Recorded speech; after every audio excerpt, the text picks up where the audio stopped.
वीरेश पांडे हमारे साथ हैं, हमारे ब्यूरो चीफ। और वीरेश, आप जो बात कह रहे थे, देखिए मैं चाह रहा था कि उस पर बीजेपी भी अपनी राय दे, लेकिन ठीक है, जो भी राय सामने आई हमारे दर्शकों ने देखी और सुनी।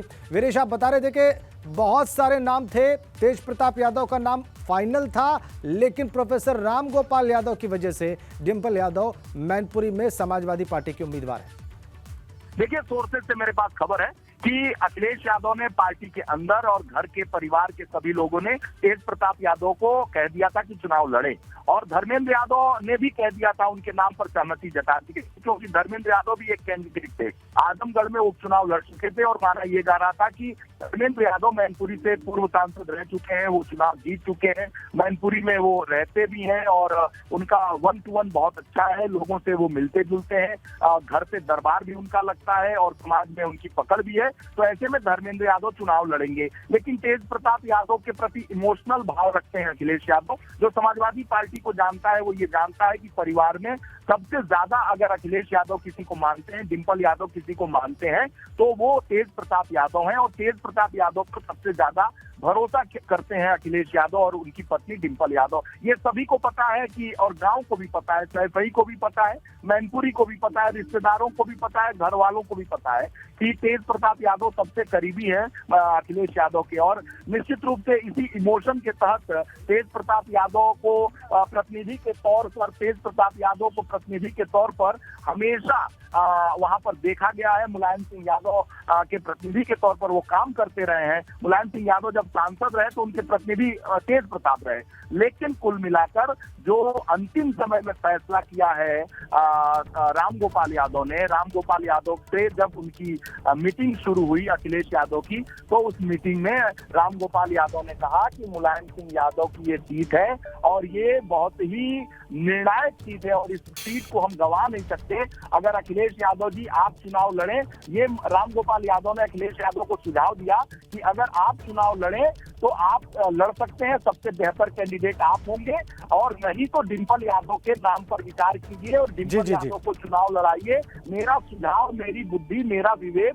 मेरा सब कुछ इनपुट यही कहता है कि यहाँ चुनाव अगर सबसे बेहतर कोई लड़ सकती है तो वो डिंपल यादव लड़ सकते हैं, नहीं तो आप चुनाव लड़िए, आप लड़ेंगे तो अच्छे मार्जिन से चुनाव जीत सकते हैं। और यादव का ये बयान की ठीक है वीरेश, आपने कहा कि ये बात प्रोफेसर रामगोपाल यादव की तरफ से ही गई कि सबसे बढ़िया उम्मीदवार या तो आप हो सकते हैं, यानी अखिलेश यादव हो सकते हैं, या डिंपल यादव हो सकती हैं। तो हमारे साथ विवेक भी हैं समाजवादी पार्टी के दफ्तर से, जहां पे ये खबर बनी है, जहां से ये खबर आई है, और इस वक्त हम आपको बता रहे हैं इसके तमाम पहलू। आपको फिर एक बार वहीं लिए चलते हैं, समाजवादी पार्टी के दफ्तर, विवेक त्रिपाठी के पास, जो कि वहां पर जो समाजवादी पार्टी के नेतागण हैं उनसे भी पूछ रहे हैं कि यह फैसला क्यों और इसके मतलब क्या। विवेक, कौन है इस वक्त वहां पर दफ्तर में? बिल्कुल राजेंद्र, अंदर अखिलेश यादव अपने जो विधायक हैं और तमाम पदाधिकारी हैं उनके साथ बैठक कर रहे हैं, और बैठक में ही ये निर्णय निकला है कि डिंपल यादव का नाम सामने आया, और उसके बाद उन्होंने वो चिट्ठी जारी की है, जिस चिट्ठी की एबीपी गंगा अभी तस्वीरें दिखा रहा है। और सबसे खास बात यह है कि डिंपल यादव एक ऐसी कैंडिडेट हैं जिस पे सभी लोगों को एकदम जो आम राय कहा जाता है कि वो आम राय उनके साथ है, और सभी लोग चाहते थे कि डिंपल यादव चुनाव लड़ें, उनके नाम पर फैसला हो गया है। और अभी ये भी जो अंदर बैठक चल रही है उसमें ये कहा जा रहा है कि कुछ देर में इंतज़ार किया जा रहा है, जो कोर्ट में सुनवाई चल रही है रामपुर वाले मामले में, उसमें भी अगर सुनवाई में कुछ पॉजिटिव रिजल्ट आता है तो उसमें भी कैंडिडेट की घोषणा हो जाएगी, और खतौली उपचुनाव के लिए भी कैंडिडेट के नामों पर अंदर चर्चा हो रही है। आप देख रहे हैं सामने तमाम जो नेता हैं समाजवादी पार्टी के, दरवाज़ा खुलता है तो हमें तस्वीर दिखती है, तमाम नेता वहां बैठे हुए हैं अंदर, अखिलेश यादव से मुलाकात कर रहे हैं, बातचीत कर रहे हैं और टटोल रहे हैं कि खतौली और पश्चिमी उत्तर प्रदेश के कुछ नेता यहां पर पड़े भी हुए हैं, सुबह से यहां पर आए हुए हैं, खतौली सीट के लिए दावेदारी कई लोगों ने पेश की है, उस पर भी चर्चा हो रही है। कुछ देर में ऐसी जो संभावना जताई जा रही है कि कुछ देर में खतौली का भी नाम सामने आ सकता है कि वहां से कौन समाजवादी पार्टी का कैंडिडेट होगा, और ये बड़ी बात है। इस डिंपल यादव के नाम के जरिए अखिलेश यादव ने सारी आशंकाएं जो पैदा हो रही थी वो समाप्त कर दी, और सबसे बड़ी बात यह है कि समाजवादी पार्टी के लिए मैनपुरी प्रतिष्ठा का सवाल थी, मैनपुरी सीट प्रतिष्ठा का सवाल थी कि अगर वहां से हार गए तो भविष्य में अखिलेश यादव और समाजवादी पार्टी की राजनीति को कितना करारा झटका लगेगा।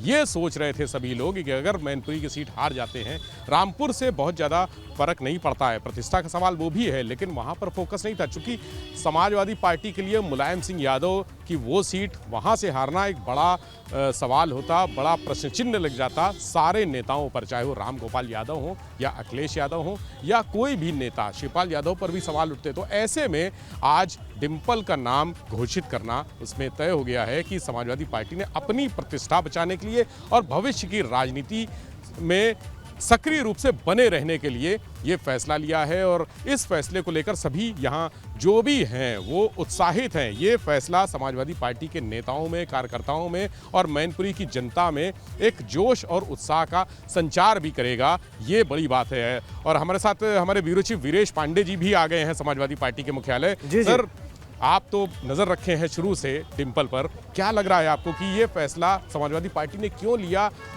मैनपुरी चुनाव में क्यों डिंपल का नाम आया सामने? देखिए, सबसे बड़ी बात है कि प्रोफेसर राम गोपाल यादव, जिनसे राजेंद्र बात कर रहे थे, प्रोफेसर राम गोपाल यादव समाजवादी पार्टी के मुख्य चाणक्य और अखिलेश यादव के मेन सलाहकार, जिस तरीके से उन्होंने सुझाव दिया, अंतिम समय में सुझाव दिया कि देखिए अखिलेश, आप चुनाव लड़ जाइए मैनपुरी से, क्योंकि भारतीय जनता पार्टी है, जिस तरीके से आजमगढ़ उनकी सीट को जो बड़ी परंपरागत सीट मानी जाती रही, जहां भारतीय जनता पार्टी का विधायक नहीं है, उस सीट को भारतीय जनता पार्टी ने स्ट्रेटजी बनाकर छीन ली। तो ऐसे में मैनपुरी की सीट भी भारतीय जनता पार्टी छीन लेगी। और भारतीय जनता पार्टी जब तक मुलायम सिंह यादव थे तो एक लिहाज करती थी मुलायम सिंह यादव का, नरेंद्र मोदी और मुलायम सिंह यादव के बीच में जो रिश्ते थे उस रिश्ते का लिहाज करते थे। और भारतीय जनता पार्टी के बड़े नेताओं से आप बात कर लीजिए तो वो कहेंगे कि 2019 के चुनाव में जिस तरीके से हमने अमेठी में कोशिश की राहुल गांधी को हराने के लिए, वैसी कोशिश मैनपुरी में मुलायम सिंह यादव के लिए नहीं किया गया था।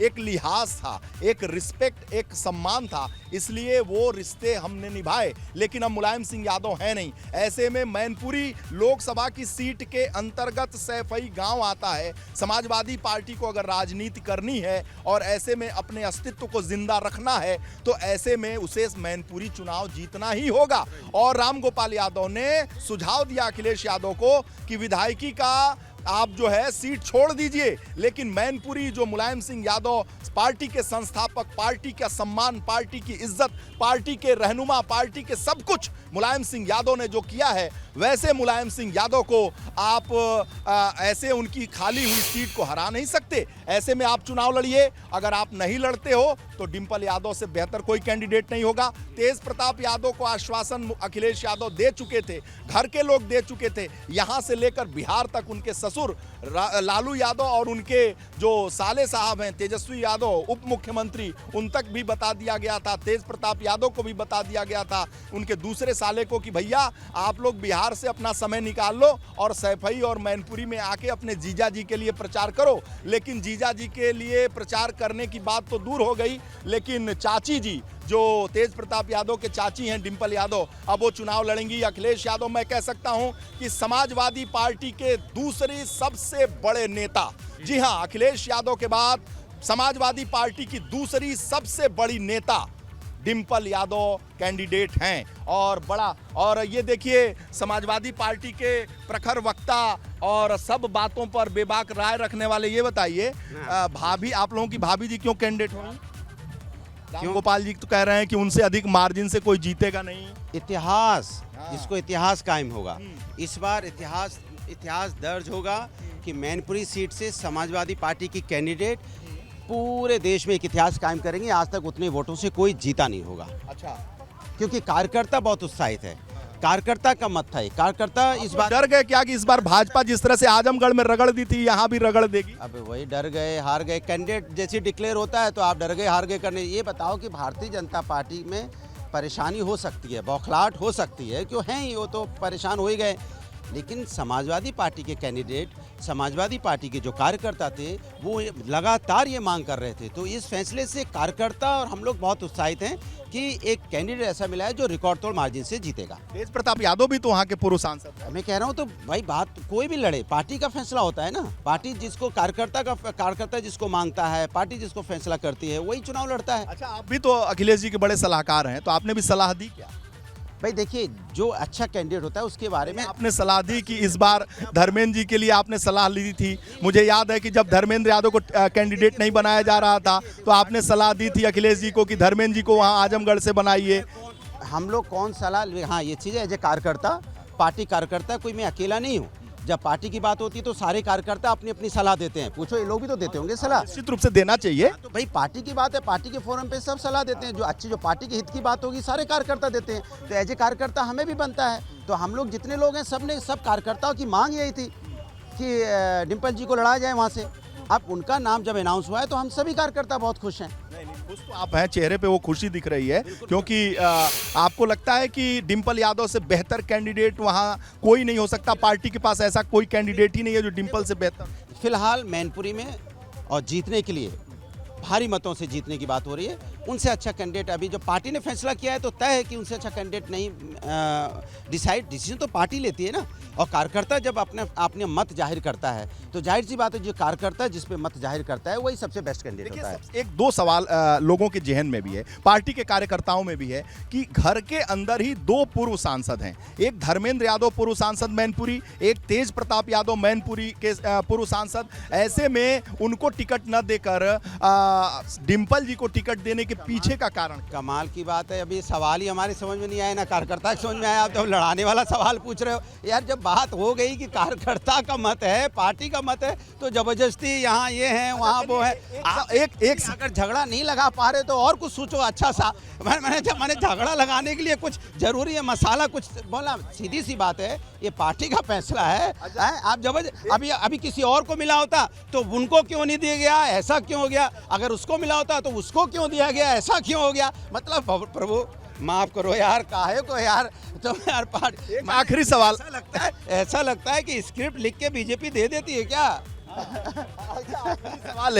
आखिरी सवाल ये है कि आप ये बताइए कि ये इमोशनल कार्ड है क्या, कि मतलब चचा कोई कुराफात ना करें, चचा एकदम बहू का समर्थन करें? बार बार मैं कह रहा हूँ, आप इस तरह का जो लड़ाने भिड़ाने की जो सवाल पूछ रहे हो, मैं बार बार कह रहा हूँ कार्यकर्ता का मत है, कार्यकर्ता ने तय किया, कार्यकर्ता का फैसला, पार्टी ने उस पर बोला कि नहीं उनको लड़ाया जाएगा, तो उसमें दिक्कत कहाँ है? चाचा को मिलाने बिना चलेंगे? का फैसला है तो दिक्कत कहाँ है भाई? कार्यकर्ता की अच्छा पार्टी किससे होती है? शिवपाल जी बड़े मजबूती से वहाँ चुनाव लड़ सकते हैं। सुनिए, पार्टी किससे बनती है? कार्यकर्ताओं से। तो जब कार्यकर्ता जो कहेगा वही तो होगा ना, हमारे आपके कहने से तो होगा नहीं। नहीं, ठीक मेरे है, आपके कहने से अनुराग होगा। भदौरिया जो है वो सही अंदाज में उत्तर देते हैं।